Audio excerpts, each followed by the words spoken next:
J'utilise depuis un peu plus d'un mois un nouvel amplificateur sur mes colonnes Paradigm Première 800 et c'est le Wimamp Ultra. J'utilisais avant, depuis très longtemps, un Sonos Amp. J'ai testé dernièrement aussi un Yamaha RN 2000. Et là, je suis vraiment impressionné par la qualité de son que j'ai. Je l'adore. Je l'adore. J'ai quand même quelques petites notes qu'on va passer au travers. Premier point, la qualité de fabrication. Réellement, là, on a quelque chose de très bien. Oui, tu as du plastique en dessous, mais reste que c'est une belle qualité de fabrication. Et la première chose qui m'a surpris en sortant de la boîte, c'est son poids. C'est lourd. Et généralement, plus un ampli est lourd, meilleur il est, parce que justement, ce qui donne du power, c'est des composantes qui sont lourdes. Donc, voilà. Qualité de fabrication, excellent. Gros avantage. Comparé à ce que j'avais chez Sonos, c'est que Wim est capable de jouer de la musique à très haut débit. Si tu vas sur Tidal, puis tu vas chercher des chansons qui sont super bien enregistrées, ça fait une énorme différence. Moi, dans ce que j'ai vu de mon expérience, oui, si tu vas te chercher un super bon ampli, tu vas avoir un son de meilleure qualité, c'est certain. Mais ce qui fait, à mon expérience, la plus grosse différence, c'est le débit de musique que tu es capable d'aller chercher. Et ça, c'est une des beautés de Wim. Il est capable, si tu vas sur Tidal, d'aller chercher des débits excessivement élevés. Et comme je dis, ça fait une énorme différence. L'autre chose qui m'a surpris, et je suis pas un gars de bass, des gros boom-boom, c'est pas le truc qui me fait triper. Ça me déplaît pas non plus, mais je suis pas en train d'aller chercher des chansons où est-ce qu'il y a des grosses basses, puis j'ai d'écouter « Ah, regarde la bass! » Non, ça, c'est pas mon genre. Mais j'ai jamais entendu mes colonnes se faire driver comme ça. Comme je te dis, j'ai essayé un gros ampli de Yamaha. Peut-être que, ça fait un certain temps que je ne l'ai pas écouté, mais peut-être que l'ampli de Yamaha jouait un peu plus juste. Mais dans l'ensemble, et peut-être aussi que c'est juste au niveau de la calibration que j'ai pas assez tweaké le gros ampli. C'était vraiment une grosse patente que j'avais. Et lui, il te drive mes speakers comme jamais. Là. Vraiment, autant dans les hautes fréquences que dans les basses fréquences, il joue là, solide. Puis je peux monter le volume à 80-90%. J'ai pas essayé de me rendre à 100%. Ça joue, là. Puis il n'est pas en train de s'essouffler. Ça joue. Ça joue, c'est incroyable. Vraiment. Autre plus, sur la télécommande. Parce que oui, l'ampli vient avec une télécommande Bluetooth, donc si t'es pas à côté, tu peux la partir avec ça, ce qui est quand même sympathique. C'est pas quelque chose que j'utilise vraiment, mais je vois que ça peut être pratique pour certaines personnes. Tu peux te programmer des playlists là-dessus. Fait que tu pèses dessus, puis ça part ta playlist.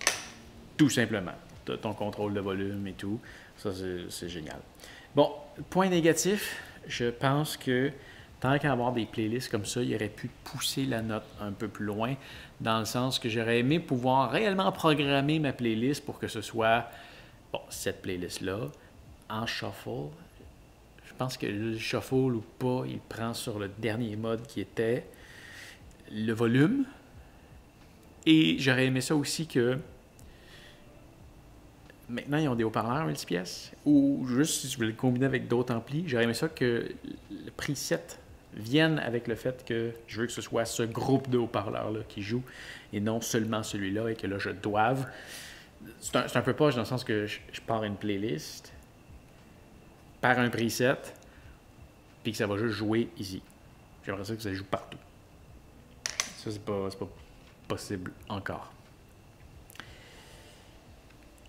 Bon, l'autre chose qui est merveilleux, c'est que maintenant, ça s'en vient bientôt. WIM vont avoir des haut-parleurs. Si ce n'est pas déjà le cas au moment où je sors la vidéo, ce qui paraît, c'est imminent.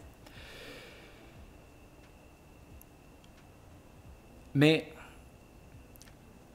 il y a des compagnies comme Pro Audio avec qui on fait affaire qui... Tu peux maintenant faire de la musique multipièce. C'est ce qui me retenait d'aller chez WIM avant. J'avais essayé déjà de le remplir, le WIMAMP de base. Mais la raison pour laquelle j'avais du Sonos, c'est que je pouvais mettre des haut-parleurs partout dans ma maison puis qu'ils peuvent tous jouer ensemble. Ben maintenant, c'est possible. Même si WIM ne fait pas encore ses haut-parleurs, il y a des haut-parleurs comme chez Audio Pro que tu peux juste tout synchroniser ensemble. Ils ne sont pas forcément sur la même application si tu veux aller faire des tweakings de son puis des petits trucs comme ça. Mais si tu veux les jumeler ensemble, tout disponible sur la même application. Tu peux contrôler les volumes et compagnie. Et chez Audio Pro, là, ceux qui ont sorti présentement, là, que j'ai acheté, c'est les C10 ou les A10 qui ont des noms un peu bizarres. Quand même des beaux parleurs qui jouent super bien. Ben, là, c'est un partenariat qu'ils ont fait ensemble. Donc là, oui, tu peux tout contrôler à partir de la même application. C'est vraiment génial. Le prix. Sérieusement, pour ce que c'est pas cher. C'est pas cher. Et je peux dire avec certitude que pour ce que ça te donne pour ton argent,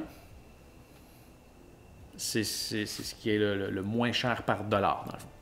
C'est ce qui est t'as le plus de niveau de qualité par dollar que tu dépenses de tout ce que j'ai essayé. C'est incroyable. Je pense que c'est moins cher qu'un Sonos Amp. Ça joue tellement mieux. L'application est super bien développée, c'est fluide, c'est rapide, ça plante pas. Et c'est très facile à setuper. Ça prend littéralement quelques minutes. Tu branches tes fils, tu pars l'application, ça le reconnaît, ça fait une mise à jour, ça prend 5 minutes, puis bingo, c'est prêt. Tu peux faire une calibration de ta pièce avec l'application, sur l'application de WIM sur ton téléphone. Personnellement, sur celle-là, je ne l'ai pas regardé. Je trouvais que ça jouait moins bien avec la calibration. Voilà. Mais oui, excellent produit. J'ai hâte de voir ce que WIM, c'est une compagnie qui a le vent dans les voiles, là, qui commence à sortir de plus en plus de produits, mais qui, on dirait, prend son temps à peaufiner ses trucs avant de les sortir. Mais ils vont quand même assez rapidement. Il y a un écran tactile là-dessus. Tu as le contrôle de volume dessus. L'écran tactile, personnellement, me sert à rien, mais c'est sympathique. Là, tu peux voir, tu peux accéder au menu du truc sans passer par ton téléphone. Donc ça, c'est bien. Et tu peux voir l'album qui joue, quelques petites informations qui s'affichent. Personnellement, il n'est pas dans la même pièce que je fais l'écoute, fait que ça me sert à rien. Je l'ai programmé pour qu'elle reste éteinte. C'est quelque chose qui est possible aussi. Mais j'ai hâte de voir qu'est-ce qu'ils vont faire dans le futur. Est-ce qu'ils vont sortir un gros ampli vraiment ça coche un moment donné? Vraiment, c'est incroyable ce qu'il y a pour l'instant chez WIM.